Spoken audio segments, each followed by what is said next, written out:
siento muy honrado, señor obispo, por la invitación y os saludo a todos y además os doy la enhorabuena porque después de todo este día quedarse a escucharme a mí, pues, no sé, me siento pues muy honrado.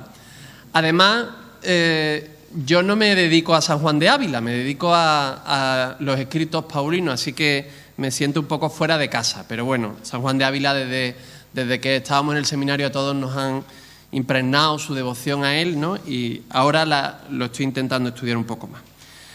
Tenéis todos unos folios que son un poco alternativos porque no tienen la línea esa del cuadro.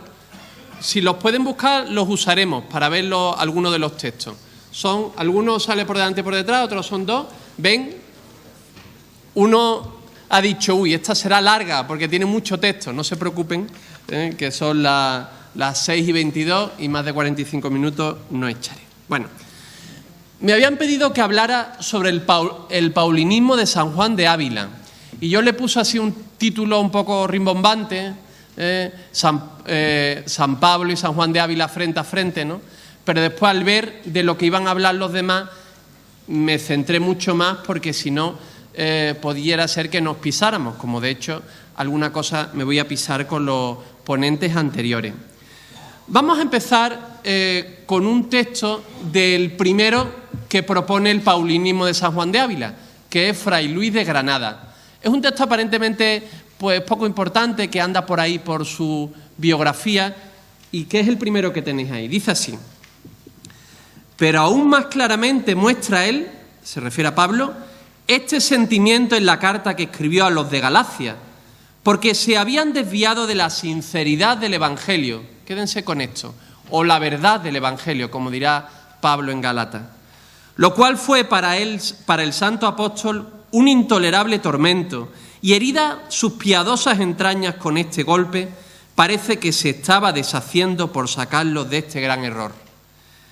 Pues de esta misma manera sentía este imitador y discípulo de San Pablo, San Juan de Ávila, las caídas de sus espirituales hijos.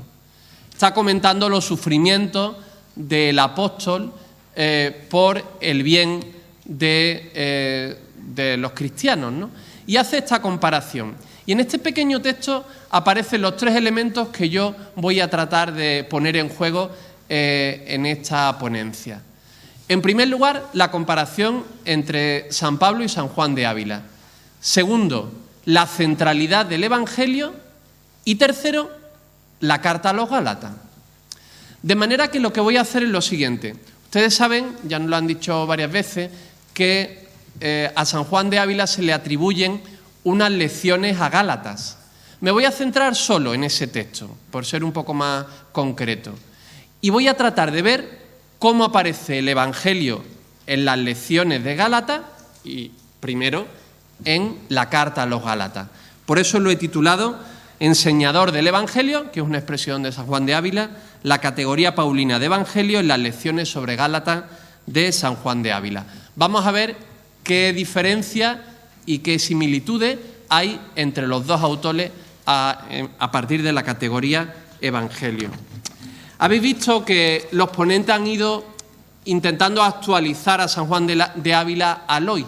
Yo voy a hacer lo contrario, voy a ir al origen. Vamos a regresar al pasado de San Juan de Ávila, que es su lectura que hace de la palabra de Dios y especialmente de Pablo. Aunque esta vuelta a las fuentes quizá puede ser como la película que veíamos cuando éramos jovencitos algunos, ¿no? Regreso al futuro, ¿no? Porque ir a la palabra de Dios es siempre ir al futuro de lo que Dios nos quiere para nosotros. Así que yendo a la fuente de San Juan de Ávila quizá vamos a ir al futuro más concreto de nuestras vidas. Empiezo con las lecciones sobre la epístola a los Gálatas. Bueno, lo primero que tengo que decir es que estas lecciones las tenemos en las obras completas, que tenemos todos en la ABAC, ¿no? Sin embargo, no está claro que sean de San Juan de Ávila. En este proyecto de investigación al que ha mencionado don Francisco Juan, pues una de las cosas que nos estamos intentando descubrir es si realmente las escribió San Juan de Ávila o al menos si su autoría es plausible. Este texto se descubrió en 1950, bueno, en 1950 lo publicó el padre Camilo Abad, jesuita. Él lo había encontrado en un manuscrito facticio, o sea, un manuscrito que tenía muchos textos de la biblioteca del Escorial. Montserrat, gracias a Dios, nos la ha comprado y tenemos una copia estupenda, que es interesantísima, porque lo primero que se ve es que no es un comentario de Gálatas, no es tampoco una obra para ser publicada, sino son notas, lecciones. Y de hecho hay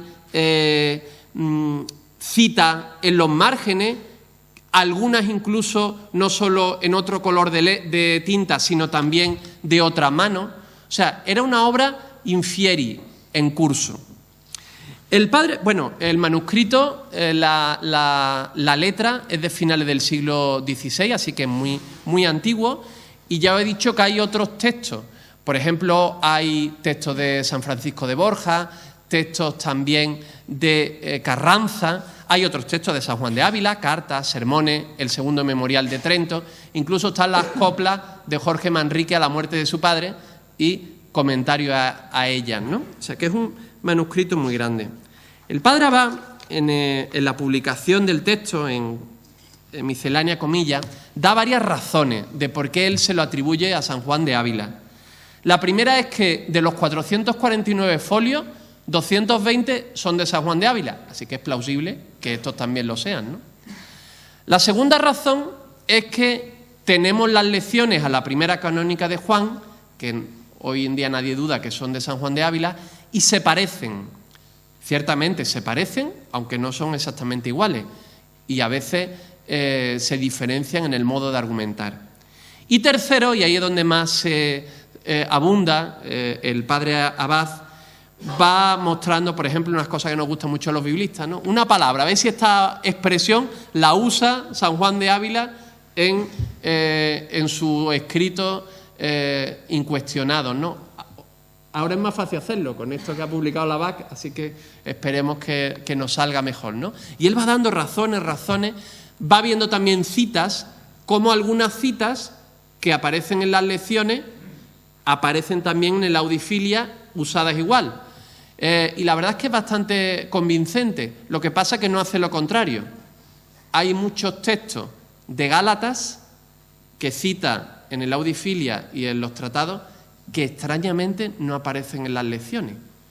Y también algunos textos sería incomprensible que no los comentara con la importancia que tienen en los otros, en las otras versiones, en sus textos originales. Bueno, nuestra idea, o la idea que yo os propongo, es que no teman, podemos seguir leyendo las lecciones de Gálatas como de Ávila, pero tenemos que aceptar que es una obra coral. No es un comentario para ser publicado, sino son notas para lecciones, en la que varias personas pues intervendrían. El escenario más plausible de colocación, os tengo ahí un texto, ¿no? Lecciones en Córdoba. Sería que él enseñaba en Córdoba, así nos dice el licenciado Muñoz. Lo vamos a leer, qué bonito el texto, dice. ¿Lo tenéis ahí, lo ven? Además de los sermones ordinarios, leía en una iglesia parroquial de Córdoba las epístolas de San Pablo, o hablando más propiamente, hacía unas pláticas espirituales en que explicaba la doctrina del apóstol. Era grande el concurso, hallábanse caballeros y toda suerte de gente. Acudían también muchas señoras de la primera nobleza, de vida muy ejemplar, y otras mujeres pías, deseosas de su aprovechamiento. Estupendo, había mucha gente. Bueno, me hubiera gustado que Encarna hubiera estado Encarnita, como le dicen, ¿no? Porque ella, basada en este texto, data las lecciones en 1537, que es donde el licenciado Muñoz ubica estas lecciones. Pero no puede ser, es lo que dice ella en la postulación, pero no puede ser porque cita 7 veces a un tal Claude Guillot, que tiene un comentario a San Pablo, que el libro no aparece hasta el 42, con lo cual tiene que ser después, ¿no? No mucho después, porque no se cita Trento en las lecciones, aunque se habla del concilio, con lo cual entre el 42 y el 45 ubicaría yo las lecciones. O sea, bastante temprano, ¿no? Bueno, os decía que sería una obra donde varias manos meterían su pluma, ¿no?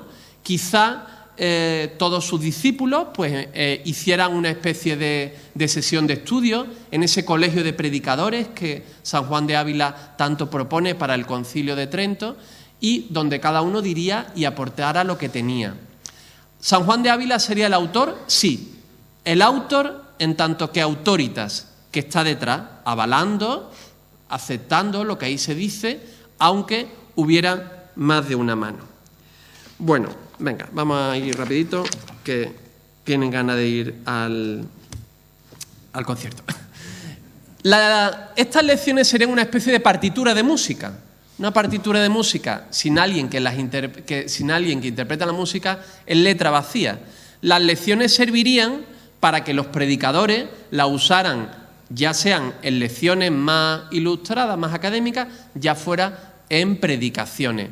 Por tanto, yo no le estoy quitando valor. Entonces no son exactamente de San Juan de Ávila, vaya por Dios, entonces no las podemos usar. No, lo que estoy es mostrando el género para que veáis hasta qué punto son interesantes. También porque percibo a veces una tentación en nosotros, que es leer a San Juan de Ávila como el gran héroe de la evangelización del siglo XVI, y nosotros tenemos que ser como él, ¿no? Héroes del Evangelio. Y se nos olvida que a veces se nos mete por detrás el individualismo del siglo XXI, y se nos olvida que San Juan de Ávila sí era estupendo, era santo, doctor de la Iglesia, todo lo que quieran, pero era también un miembro de un grupo que iban haciendo, aunque él fuera el líder, pero iban haciendo misiones populares por Sierra Morena, por un lado y por otro, y él, si sus compañeros, no era nada. Así pues, las lecciones serían testimonio también de este colegio sacerdotal estupendo, donde todos trabajaban en colaboración por el bien de la evangelización. Bueno, vamos a meternos, que ya me estoy alargando. El Evangelio en la carta de San Pablo a los Gálatas. Bueno, ni que deciros tiene que evangelio es uno de los grandes términos de San Pablo. En 56 de las 76 veces que aparece evangelio en el Nuevo Testamento son de Pablo. En la época, los gálatas, cuando escuchaban ese término antes de Pablo, lo solían escuchar en plural, ta evangelia, y significaban las buenas noticias pues, de la victoria en una guerra. Por ejemplo, cuando nace Augusto, en los Regestas, evangelía. O cuando se muere Domiciano, estaba todo el mundo encantado, ¿no? Porque era terrible el tío, pues también fueron evangelía, ¿no? Sin embargo, San Pablo, y aquí es una novedad, él usa el término siempre en plural y casi siempre con artículo. No las buenas noticias, una victoria, que no hemos salido de un hambre, sino la única buena noticia, y esa es la muerte y resurrección de Cristo por nuestra salvación. Además, el Evangelio en la carta a los Gálatas está íntimamente relacionado con el evangelizador. Mensaje y mensajero se identifican. Y a Pablo, yo cuando explico a San Pablo siempre dice, hombre, es que era muy vehemente, ¿no? Siempre cualquier cosa tenía la piel muy fina, ¿no? Bueno, es que aparte que la retórica antigua era distinta a la nuestra, ¿no? Además, para él que atacaran al evangelizador no era tanto problema con que en ese ataque se atacaba el evangelio, y con eso él no pasaba. Unidad entre mensaje y mensajero. Y sobre todo, en Gálatas tenemos la polémica por el otro evangelio, o como dice él, ¿qué otro evangelio ni qué niño muerto? Solo hay un evangelio, el único evangelio que los otros están deformando. El gran dolor de Pablo, esa espina en la carne, va a ser que vienen misioneros hermanos suyos, que creen en Cristo, que vienen detrás de él diciendo, Pablo muy bien, pero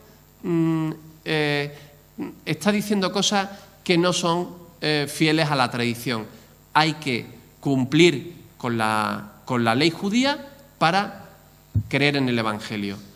Estos misioneros judeocristianos decían et, Evangelio y ley de Moisés. Pablo dirá en Gálatas, out. Si somos una criatura nueva, ya no podemos volver a las prácticas antiguas. Por tanto, por la verdad del Evangelio, como decía Granada, por la sinceridad del Evangelio, no puedo pactar, incluso reprenderá a Pedro, ¿no? Que habrá un argumento muy interesante sobre eso en las lecciones, pero no me paro ahí. Como diciendo que le podemos decir a nuestras autoridades, a nuestros superiores, lo que pensamos, aunque después tendremos que obedecer, ¿no?, lo que nos dicen.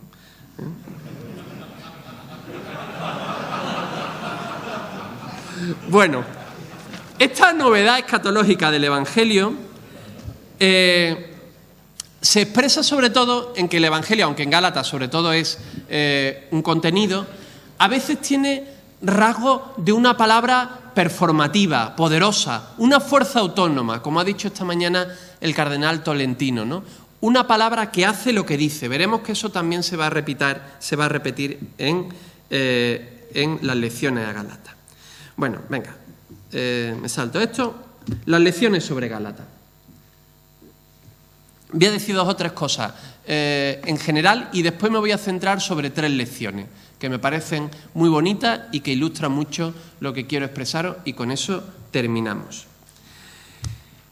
Ni que decir tiene que el término evangelio es muy abundante en las lecciones, aparece 44 veces y 7 en el léxico del evangelio, y después anunciar, predicar, palabra de Dios aparece muchas más veces. Juan de Ávila, voy a decir que Juan de Ávila es el autor, ¿vale? Aunque ya he dicho que Juan de Ávila y quizá su equipo, eso lo tendríamos que probar, todavía al menos lo lanzo como hipótesis. Juan de Ávila es fiel al uso paulino. Para él el evangelio en las lecciones es sobre todo la palabra sobre la muerte y resurrección de Cristo por nuestra salvación, el evangelio. Aunque añade un sentido que Pablo de Tarso no conocerá, pero que lo recibirá la tradición a finales del siglo I y principio del siglo II, que es el evangelio no solo como mensaje o como fuerza performativa, sino también como texto. Él usará evangelio por los 4 evangelios, ¿no? Aunque él dirá que la palabra predicada precede a la palabra escrita. Jesús nos ha leído antes el texto este de la homilía de Pentecostés. Lo voy a volver a leer por si alguien no se acuerda. Dice: esta ley que hoy se dio, la ley nueva de Pentecostés, el Espíritu Santo, es la ley del Evangelio. Fijaos, la ley del Evangelio. ¿De cuál? ¿De los evangelios que se escribieron? ¿Evangelio como texto? No. Que ese evangelio no propiamente, sino secundariamente se llama evangelio. O sea, el evangelio es la palabra proclamada que es fuerza de salvación, se identifica casi al Espíritu Santo y que escribe la palabra de Dios en nuestros corazones. Y el texto es el testimonio escrito que nos lleva a la palabra proclamada. Acordaros de esto cuando hable de Lutero, ¿vale? De Lutero y el evangelio. Ley evangélica y santa se dice lo que se escribió en los corazones, el Espíritu Santo que escribe el evangelio en nuestros corazones, que aunque no hubiera letra ni escritura, se puede bien entender y se puede cumplir. En dándosela les pegó amor de cumplirla. Vale. Otro elemento concordante entre Ávila y Pablo es esta unión entre mensaje y mensajero. Lo veremos más adelante, así que me lo salto. Y otra muy bonita, como no la voy a tratar, la digo ahora, es la correspondencia entre la grandeza y poder del Evangelio y la pequeñez y debilidad del ministro. Hay un texto de Gálatas 4, 11, 13, donde Pablo quiere dar un poquito de penita, usa el argumento por el pathos, ¿no? Y le dice: ay, yo que os prediqué en Galacia teniendo una enfermedad, ¿no? Y ustedes me recibisteis como si fuera un ángel, el mismo Cristo. ¿Cómo es que ahora os habéis apartado de mí? Ese es el argumento básicamente de Pablo en Gálatas 4, ¿no? Entonces, Ávila toma de esta idea y dice: esta diferencia radical entre la debilidad del ministro y la grandeza del evangelio no es óbice para que dejemos de creer en el evangelio. Y dice así: para convertir el mundo y predicar el evangelio toma por instrumento una gente bajísima, nosotros, vamos, y a esa pónela en grandísimas tribulaciones, para que ellos y nosotros no confiemos en hombres, sino en Dios. O sea, esa distancia, esa desproporción, de la que después hablaré de nuevo, entre el mensaje y el mensajero, no es mala, es el testimonio más elocuente de que Dios es el que actúa y no nosotros. Esto es paulinísimo. Este tesoro lo llevamos en vasijas de barro. Bueno, y por supuesto, en las lecciones Ávila da cuenta de la polémica del Evangelio, este Evangelio en disputa. Y hace una cosa interesantísima, perdónenme, chulísima, a mí me encanta, que es hacer un paralelismo entre, bueno, he explicado, ¿no? Pablo ha predicado a los Gálatas son paganos, ¿no? Han empezado a creer, están muy contentos, tienen incluso experiencia del Espíritu, hay milagros, comienza una comunidad cristiana. Y han llegado los predicadores judeocristianos por detrás y le dicen, bien, vale, estupendo, creéis en el Evangelio, pero también tenéis que cumplir la ley. Entonces Pablo hace un paralelismo magnífico, que es los Gálatas, los cristianos del siglo XVI a los que se les va a predicar estas lecciones. Los predicadores judeocristianos, los luteranos. Y Pablo, él. o el predicador del Evangelio. Entonces, es muy interesante porque Lutero hará lo mismo, pero al contrario. Dirá que los predicadores judeocristianos son los papistas. O sea, aquí una confrontación en interpretación. Me gustaría deciros algo, saliéndome un poco del tema, que es Richard Hayes, que es un profesor estupendo, que es protestante, de Inglaterra, le llama la conversión de la imaginación. Parece que es una cosa preciosa. Él dice, miren, os lo explico más a pie de calle. Nosotros estamos constantemente intentando convertir nuestras conductas y que se conviertan las conductas de nuestros cristianos. Pero la conducta en el fondo es todavía una capa superficial de la persona. Más interior es la imaginación, lo que leemos, lo que vemos, los criterios con los que juzgamos la realidad. Por eso San Ignacio de Loyola, en los ejercicios espirituales, deja al principio sí, pero ya después todo son contemplaciones ignacianas, para que tu sensibilidad se convierta, para que convierta el Señor, por su gracia, nuestra imaginación. Me gusta mucho en las lecciones ver cómo Ávila relee su realidad con el mapa del tesoro, que es la Escritura, de tal manera que él vea, pues por allí ve los Gálatas y ve los predicadores judeocristianos y le da tanto coraje con los luteranos como le daba a Pablo, los misioneros hostiles, ¿no? Creo que si nos queremos convertir, pero no convertimos antes lo que leemos, lo que vemos, cuáles son nuestras conversaciones y aquello que edifica nuestra enciclopedia cultural, que debería ser la Biblia, pues va a ser muy complicado. Pero perdónenme que soy muy joven para dar consejos. Bueno, y el Evangelio como fuerza con vida propia lo vamos a ver después, ¿vale? La última cosa que me parece muy interesante antes de entrar en los textos es el punch escatológico que tiene el Evangelio tanto en Gálatas como en las lecciones sobre Gálatas. Miren, esto quizá no se dice tanto porque no se escucha estos días. San Juan de Ávila era apocalíptico. Él creía que el fin del mundo iba a llegar pronto. En la primera canónica de Juan da 3 razones por las que él cree que va a llegar ya mismo el fin del mundo. De hecho, Carleval dirá, eso ya es un testimonio, dirá que a él le había dicho que en 30 años llegaba. Yo creo que eso no es verdad, pero bueno, es decir, porque eso ya es, él mismo dirá en las lecciones que él no hace profecía, vaya a ser que lo cogieran de alumbrado, ¿no? Sino que él lo cree, que lo piensa, ¿no?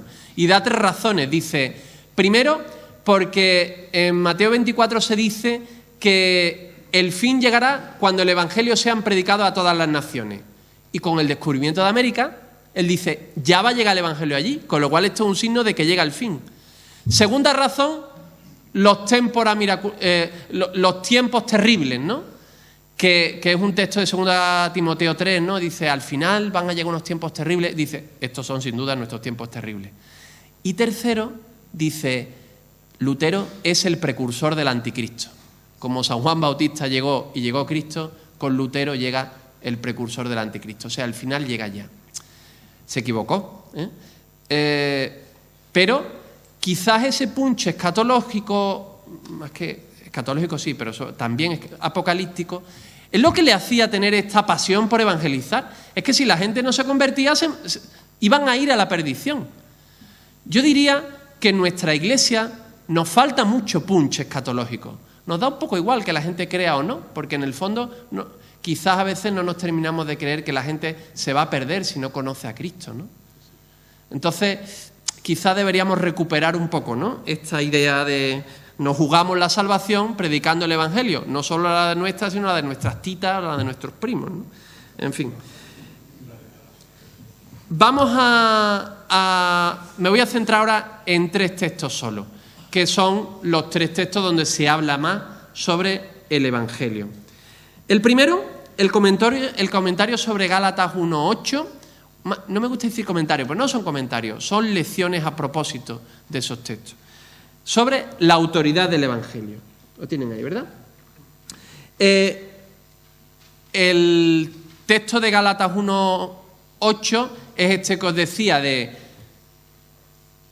el Evangelio, el que os he predicado de parte de Cristo, y aunque viniera un ángel de yo mismo o un ángel del cielo predicando otra cosa, anatema sit, ¿no? Sea anatema. Porque el Evangelio es una suprema autoridad y es el Evangelio que yo os prediqué cuando llegué. Y voy a leer el texto que ha leído antes Jesús, ¿vale? Pero lo voy a comentar un poquito. Dice así, al final de la primera página. Un lugar es este muy de notar para hacer entender al cristiano la firmeza que tiene de tener creyendo el Evangelio. ¿Cómo no ha de haber fuerzas que contra la palabra de Dios prevalezcan? Ni han de bastar razones, ni autoridad. Ojo, autoridad, suena un poco peligroso. Ni santidad, ni milagros, ni señales, para que el hombre se aparte de lo que Dios le tiene dicho. Son palabras que leídas fuera de contexto parecen un poco peligrosas, pero ahora veremos por qué no lo son. Verán, él pone como suprema autoridad el Evangelio y ahora lo va a ir justificando, como no, con cita de la Escritura, porque la Escritura prueba la Escritura, ¿no? Se fija, es interesante que solo se fija en los milagros y la santidad, ¿no? Y va diciendo cómo Jesús mismo decía, va a llegar hombres que harán grandes prodigios, no les creáis, porque no serán eso y pueden ser el anticristo, ¿no? Entonces va a ir probando cómo lo que hay que creer es el Evangelio y no el impacto que te puede causar un predicador muy bueno o alguien que hace milagros o alguien que tiene fama de santidad. Y sigue diciendo, hay que seguir firmes en el Evangelio, lo que Dios tiene predicado y enseñado, pase lo que pase. Esto lo prueba además con las correspondencias entre lo que el Viejo Testamento, el Antiguo Testamento y el Evangelio. Aquí vemos cómo la Escritura prueba la Escritura. Y aunque esto pudiera parecer filoluterano, ¿verdad?, la Escritura como suprema autoridad, de hecho me he entretenido en ver cómo Gálatas 1:8 es usado en el Audifilia. Y es muy curioso porque lo usa, y es una de las pruebas que aduce el padre Abad para decir que esto es de Ávila. Yo creo que sí, que esta concretamente es de Ávila. Lo usa para decir que cualquier revelación que tenga alguien, su principal prueba es si es conforme a la Escritura. Y ahora cita Gálatas 1:8. Ese texto, en la segunda edición de la Audifilia, lo quita. Porque era peligroso. Era peligroso, sonaba demasiado al luterano. Pero fíjense cómo al final de la lección, en las lecciones a Gálatas, dice lo siguiente. Pasamos en la segunda parte, ¿no? Y dice, es esto contra algunos que dicen, Señor, veía, ¿no? Veía que hacían no sé qué obras buenas los luteranos, que castigan el adulterio, que dan limosna, ¿y cómo no los tengo de creer? Contra la autoridad de la Iglesia a nadie se tiene de dar crédito. Aunque cada día se dé 200 disciplinas, aunque ayune siempre a pan y agua, aunque dé toda su hacienda por Dios, y aunque haga milagros y aunque represente tanta santidad como Jesucristo, si va contra el Evangelio, valía de un cabello. O sea, vale nada. Anatema, dice San Pablo.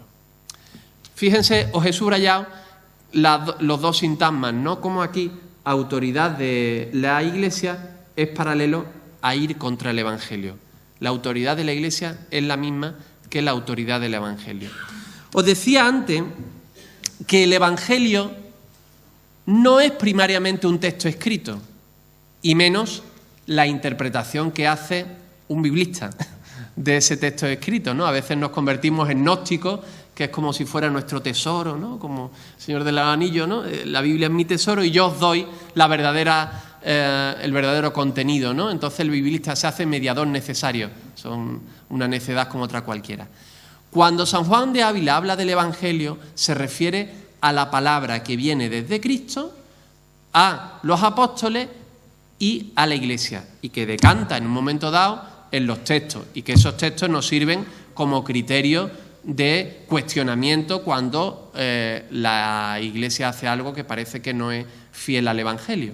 Pero hay una tesis un poco monumental, pero muy bien hecha, de Andrés Sáez de San Dámaso, que habla de, le pone un nombre un poco raro, dice, la estructura evangelio-grupo apostólico. Vale, está queriendo decir que el Evangelio es el canon de toda verdad, pero el Evangelio es el canon de la verdad no en tanto que la interpretación que hace un biblista de un texto, sino el Evangelio transmitido por la Iglesia en la tradición y puesto por escrito en un texto. ¿Vale? Bueno, esto daría mucho más de sí, pero venga, vamos hacia adelante. Venga, seguimos. Segundo texto, la fuerza del Evangelio. En este texto está comentando Gálatas 1:23, que habla sobre aquel que antes perseguía a la Iglesia, ahora anuncia la fe o evangeliza la fe, ¿no? Con esa expresión tan bonita de Pablo, ¿no?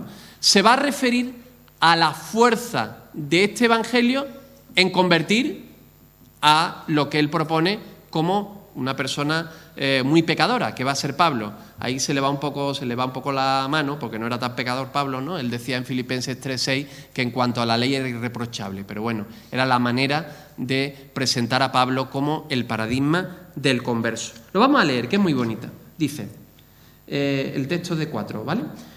Una de las cosas que más admirable hicieron el Evangelio fue la conversión del apóstol, la vuelta grande que le hizo dar Dios, que siendo un hombre que tanto aborrecía el Evangelio, después tanto lo amase, que por divulgarle rodease el mundo y padeciese tantos trabajos. Y va dando razones, de nuevo, de la Escritura. Os he puesto ahí una tablita, porque está muy estructuradito, muy bien puesto, ¿no? Donde va diciendo, antes aborrecía por todo extremo los fieles, venga después a amarlos tan de corazón. Y pone una cita de la Escritura en primera persona. A los tesalonicenses, vosotros sois mi corona, mi esperanza. Que si antes no podía sufrir que hubiese gente la cual admitiese el nombre de Jesucristo, después confiese de sí mismo, hijos míos, ¿no? A quien os he parido, ¿no? Con dolores de parto, ¿no? ¿Vale? Y que si antes no podía sufrir la cruz ni el nombre de Cristo, después haya en él tal mudanza. Un tercer texto, de nuevo en primera persona, donde confiesa que no he sabido otra cosa que a Cristo crucificado, ¿vale? A Cristo y este crucificado. Bueno, me voy a saltar ese texto para dar un paso adelante. Esto de la conversión de Pablo como prueba de la fuerza del Evangelio es un texto, además de bonito, muy actual. Acuérdense toda la discusión de si San Juan de Ávila era procedente de judeoconverso o no. Hoy en día creemos que sí. Incluso antes de esa discusión, acuérdense de la experiencia de vida de San Juan de Ávila. Juan Ciudad, San Juan de Dios, Francisco de Borja. Él tiene experiencia de grandes conversiones y además él procede quizá de una familia de conversos. Él ve en el Evangelio esa fuerza capaz de convertir a las personas y paralelamente quizá hace así un alegato en favor de aquellos que nadie contaba con ellos, ¿no?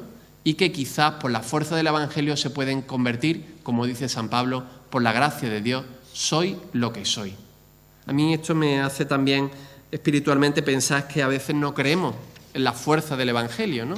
Y nos parece que nuestra palabra no vale tanto, ¿no? Y que nuestro mensaje, pues, es un mensaje más. Se nos olvida que es la fuerza escatológica que salva al mundo, la única palabra que salva, ¿no? Bueno, y por último, el contenido del Evangelio. Aquí permitidme que antes hable un poco de estudios paulinos.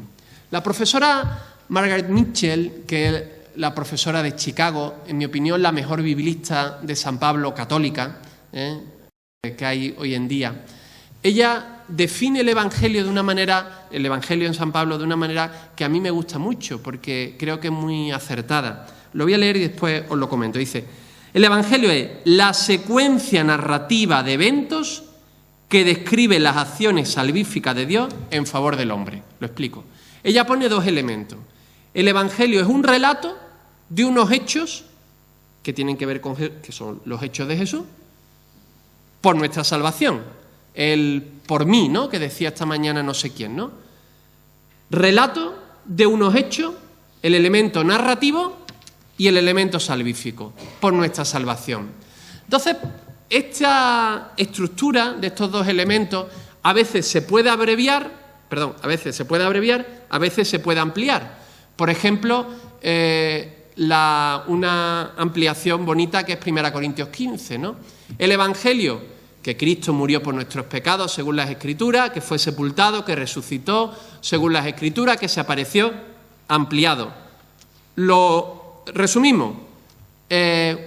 Y pecando contra un hermano, pecas contra Cristo, pecando contra un hermano, pecas contra uno por el que murió Cristo. Fíjense, el relato, Cristo murió por tu hermano. Narrativa, salvación. O a veces lo puede abreviar simplemente diciendo Evangelio. Cada vez que veamos una parte de este esquema, lo tenemos todo. El Evangelio, así pues, es el anuncio, nosotros diríamos además una fuerza que realiza ese anuncio, el anuncio sobre la muerte y resurrección de Cristo, o el nacimiento, la muerte y resurrección de Cristo, o la promesa a Abraham, toda la historia de la salvación hasta Cristo y la consumación por ti, por nuestra salvación. Este elemento está muy presente, o este contenido, esta definición del mensaje del Evangelio, está muy presente en la carta a los Gálatas. Por ejemplo, ahí os pongo algunos textos, os he puesto los tres, que son los más adecuados, ¿no? En una buena exégesis. Gálatas 1:4, que está junto antes de que Pablo diga el Evangelio de Cristo, con lo cual primero da la definición y después la nomina. Dice: el Señor Jesucristo, que se entregó a causa de nuestros pecados, o quizás el hiper lo podíamos traducir también por nuestros pecados. Os he puesto la de la Conferencia Episcopal, don Jesús, para respetar nuestra traducción, pero por nuestros pecados, ¿vale? Porque si no, no me sale la relación. Verán que en griego sí sale. Fíjense que tenemos Cristo muere, elemento narrativo, por nuestros pecados. Después, Gálatas 2:20. ¿Quién no se sabe eso de vivo yo, pero no soy yo, es Cristo quien vive en mí, y mi vida de ahora en la carne la vivo en la fe del Hijo de Dios que me amó y se entregó, elemento narrativo, la muerte, o toda la vida como entrega, por mí. ¿Veis? Otra vez, hiperimú. Y por último, Gálatas 3:13, que en mi opinión es la más desarrollada de Gálatas, ¿no? Cristo nos rescató de la maldición de la ley, porque sabéis que el que no cumpla todos los mandatos de la ley, todas las obras de la ley, ¿no? Pues será un maldito. Cristo nos rescató de la maldición de la ley, haciéndose por nosotros malditos. Fíjense, haciéndose es el elemento narrativo, pero haciéndose es mucho. Hiper, por nosotros, haciéndose por nosotros maldito, porque está escrito: maldito todo el que cuelga de un madero. Y esto para que la bendición de Abraham alcanzase a los gentiles en Cristo Jesús. Fíjense, Estos tres textos, el elemento narrativo y el elemento salvífico, tienen detrás, sobre todo por la mención de los pecados y el hiper, Isaías 53, ese siervo inocente que se entrega por nuestros pecados o por nosotros. Pasamos a Ávila. San Juan de Ávila, o su grupo, comenta estos tres textos, que no tienen lecciones de todos los versículos, comenta estos tres textos y además en esta línea evangélica o del mensaje del Evangelio. Me voy a centrar solo en el último, por cuestión de espacio, en Gálatas 3:13, donde precisamente además lo comenta a partir de Isaías 53.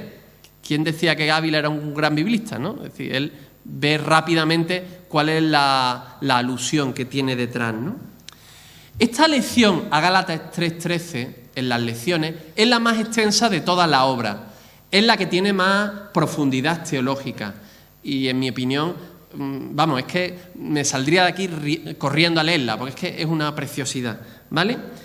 En ella, él hace un elenco de pasajes donde se muestra no solo estos dos elementos, el elemento narrativo y el elemento salvífico, sino un tercero, que, según mi maestro, el profesor Aleti, es el elemento como más genuinamente paulino, que es el carácter paradójico, incongruente, excesivo, sobreabundante, le pueden poner el adjetivo que quieran, de esta muerte de Cristo. Porque Él no solo muere proporcionalmente a nuestros pecados, sino que es hecho maldito. No solo nos libra de nuestras culpas, sino que Él mismo se hace pecado. Estas paradojas paulinas, además, las vamos a ver todas ellas. Yo hice un curso con Aleti, se llama Soteriología Paulina, y estuvimos 2 semanas con las paradojas paulinas, ¿no? Todas estas paradojas donde él decía, Aleti decía, el mensaje del Evangelio es una verdad tan poderosa y al mismo tiempo tan misteriosa que no se puede decir de una manera ordenada y teológicamente sistemática, perdóneme, monseñor Fisichella, sino que hay que decirla con paradojas, porque la paradoja ayuda a preservar un misterio que está más allá de tu comprensión. Y yo cuando leí este texto de las lecciones digo, me caché en los moros, si están todas las paradojas que yo estudié. Bueno, me faltaba una, pero bueno, dejémoslo ahí. Lo vamos a leer el texto, ¿vale? Es muy bonito, dice así. Todo esto va enderezado a decir al hombre cuán incomparable es su desventura y cuán perjudicial su maldición. Pues para sacarle a él de esta maldición fue menester que la fuente de todas las bendiciones tomase a sus cuestas su maldición. Gálatas 3:13. El príncipe de todas las santidades se sujetase a la pena que por el pecado se debía. 2 Corintios 5. Él se ha hecho pecado, ¿no? Para que nosotros seamos justicia de Dios en él. El que era libre de todo captiverio se entregase al afecto del verdadero captiverio. Filipenses 2:7, ¿no? Él, siendo de condición divina, tomó la condición de esclavo, ¿no? O siendo libre me he hecho esclavo, ¿no? Pablo reproduciendo ese texto.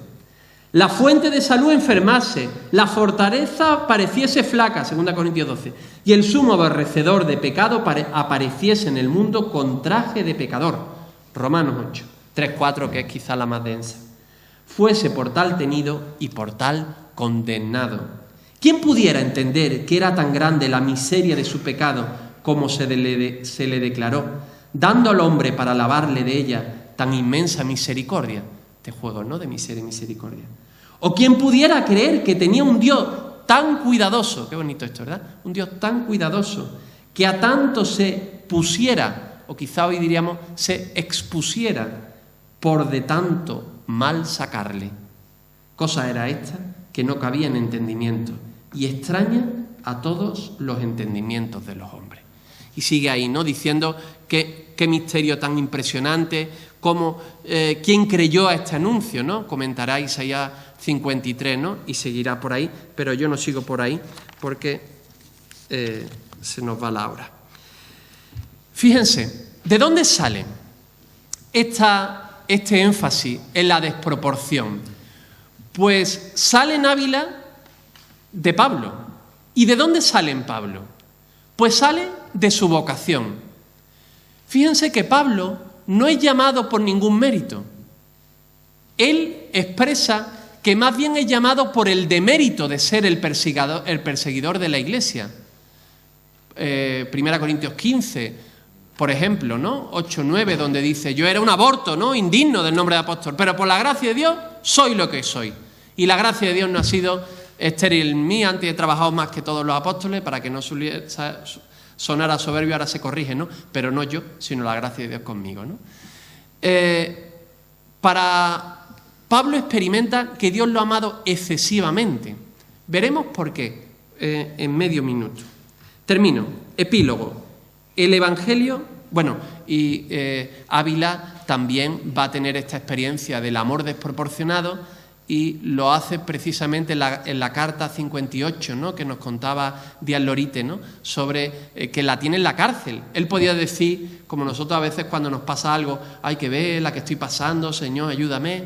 Pues en ese momento, y os aseguro que la cárcel de la Inquisición en Sevilla, allí en Triana, que se inunda para arriba, ¿no?, el agua le llegaría a los piececitos, iría para arriba el pobre y tendría unos resfriados que en aquel año y medio terrible, ¿no? Si ahora todavía se inunda, figúrense en aquella época, ¿no?, cuando todavía el río no estaba encauzado, ¿no? Pues en esa carta, en vez de escribir de manera quejumbrosa, él expresa cómo Dios lo ha amado tanto, tan incomparable, excesiva, sobreabundantemente. Él no se merece tanto amor, de padecer aquello por amor a Cristo. ¿Ven la correspondencia entre Ávila y Pablo?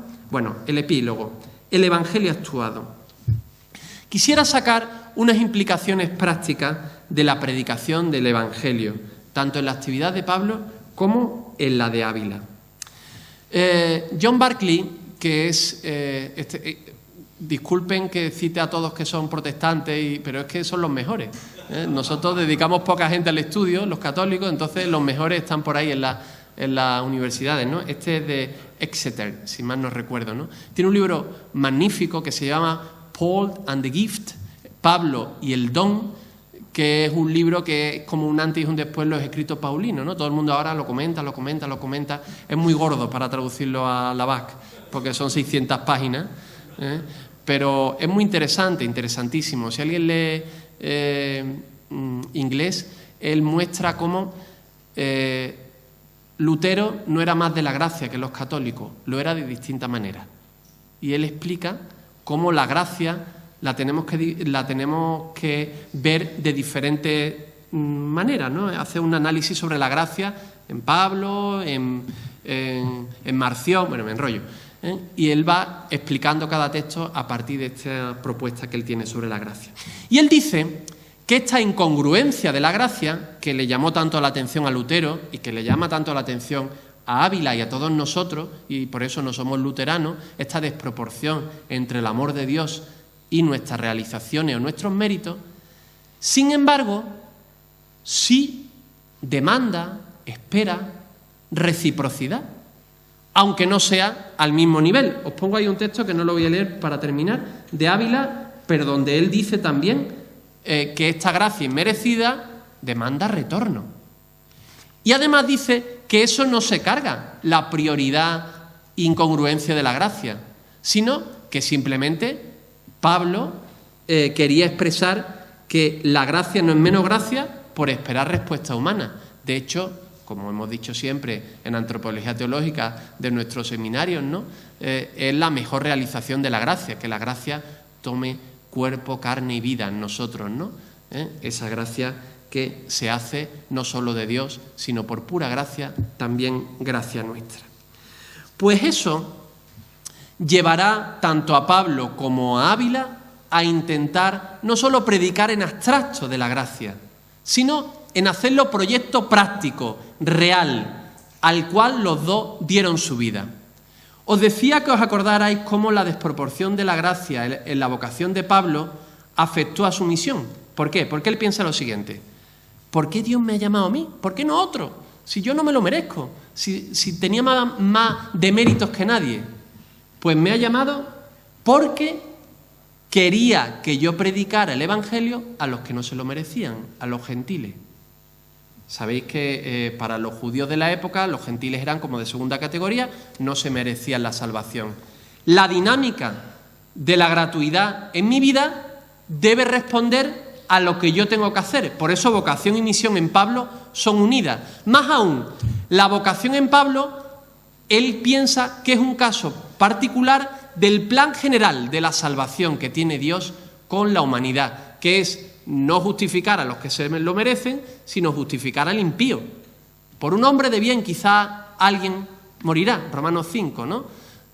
Pero la prueba del amor de Dios es que siendo nosotros pecadores e impíos, el Hijo de Dios murió por nosotros. Y eso le llevará a un proyecto práctico, una nueva sociedad, si quieren, aunque algún eclesiólogo me puede tirar un tiro ahora mismo, ¿no? Pero una nueva comunidad escatológica, que son iglesias o comunidades eclesiales donde se esté más allá de las diferencias de la época. Gálatas 3:28, ya no hay judío ni griego, esclavo ni libre, hombre ni mujer, todos somos uno en Cristo Jesús, ¿no? Y eso lo hará como proyecto práctico. Todos los desvelos de Pablo va a ser que él va predicando en las comunidades y detrás viene esa embajada enemiga que en Galacia, en Corinto, en Filipos, lo van cuestionando. Y él escribe cartas para defender la verdad del Evangelio. Y eso no lo hace por prurito personal, sino porque si volvemos a establecer una diferencia entre judíos y gentiles, arruinamos el Evangelio. También en la cuestión de libres y esclavos, como en el caso de Filemón, o en la cuestión social de la comida de la cena del Señor en Corinto, o con las mujeres. Todo el afer de las mujeres en Corinto es un intentar defender la novedad del Evangelio, pero tampoco ponerse muy avanzado, porque si no la gente creía que aquello era un escándalo, ¿no? Entonces, veis cómo él no solo lo predica y lo vive, sino que intenta además crear comunidades que lo reproduzcan. Igualmente Ávila, y con eso ya termino. Juan de Ávila no solo predicó el Evangelio, sino que intentó ponerlo por obra, él y los que lo vivían. Nos lo ha explicado estupendamente don Jesús, así que no me centro. Pero no solo a nivel espiritual, sino también haciéndolo un proyecto práctico de vida. Por eso los desvelos de San Juan de Ávila. Ahora en los estudiosos de San Juan de Ávila está muy en boga el tema de la cuestión de los judíos conversos, ¿no? Y yo creo que es verdad, aunque él siempre entra muy de puntillas, ¿no? Sobre todo atacando no la cosa, sino los valores de detrás. El tema del linaje y la honra, que son lo que crean de nuevo sociedades estamentales que no reproducen la novedad del Evangelio y de la gracia de ese Evangelio. O también defendiendo a los pobres en diferentes circunstancias, o también siendo amigos de mujeres, y en mil cosas, ¿no? Intentando que las comunidades cristianas a las que él predica reproduzcan el Evangelio de la gracia. En suma, Ávila, como Pablo, intentó que su predicación del Evangelio no fuera un mero ejercicio teórico, abstracto, desencarnado, sino que se convirtiera realmente en una fuerza transformadora, en una palabra performativa, como dicen en mi pueblo, el Evangelio, ¿no? El Evangelio, ¿no? Que es más don divino que tarea humana, para no caer en pelagianismos, ¿no? Pero ¿qué es el Evangelio y que cambia la sociedad? Capaz de crear un nuevo hábitus evangélico en la vida de los creyentes. Pues por esto, principalmente, San Juan de Ávila fue un digno imitador de San Pablo. Muchas gracias.